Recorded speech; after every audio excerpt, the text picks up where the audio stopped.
अच्छा, कई लोग कहते हैं कि गुरुजी शिव क्या अपने असली स्वरूप में मिल सकता है? शंकर भगवान का क्या अपना असली स्वरूप में शिव हमारे सामने, हमारे सम्मुख में आ सकता है? मेरा देवादिदेव महादेव आपके सामने असली स्वरूप में भी आ सकता है, मना नहीं।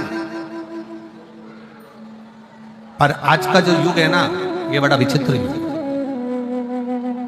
आज का जो समय है ये बड़ा विचित्र समय है। इस समय में आप शंकर भगवान को पहचान नहीं पाओगे। अगर असली स्वरूप में भी आ गए तो आप जान नहीं सकते।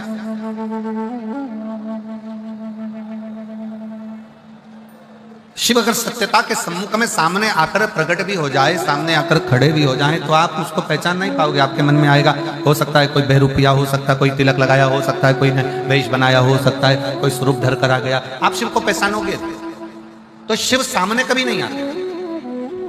आप सबके स्मरण में होगा, एक बार लंका का राजा रावण भगवान शंकर को ढूंढने के लिए निकला।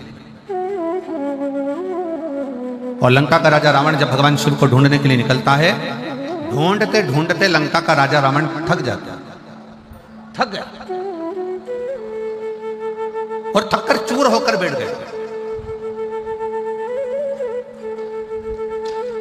एकदम थका हुआ है, बैठा हुआ है, पड़ा हुआ, और उसने एक संकल्प लिया कि मैं शंकर को ढूंढ कर रहूंगा।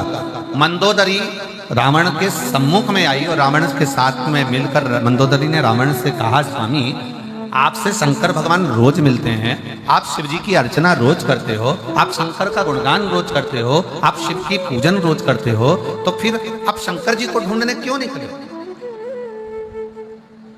मुझे शिव को ढूंढना, मुझे शंकर को ढूंढना।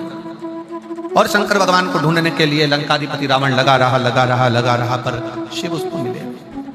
थक गया, चूर होकर गिर गया, पड़ गया नीचे।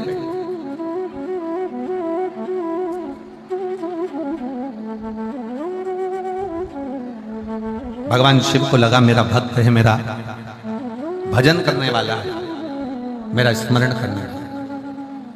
शंकर भगवान बोले, एक काम करो नंदी, जाओ जरा, और नंदी तुम जाकर लंकाधिपति रावण को समझाओ कि शिव को ढूंढने के लिए तुम मत करो, तुम एक काम करो कि जहां पर हो वहीं पर एक पार्थिव लिंग का निर्माण करो, और पार्थिव लिंग का निर्माण कर कर उसकी पूजन करो।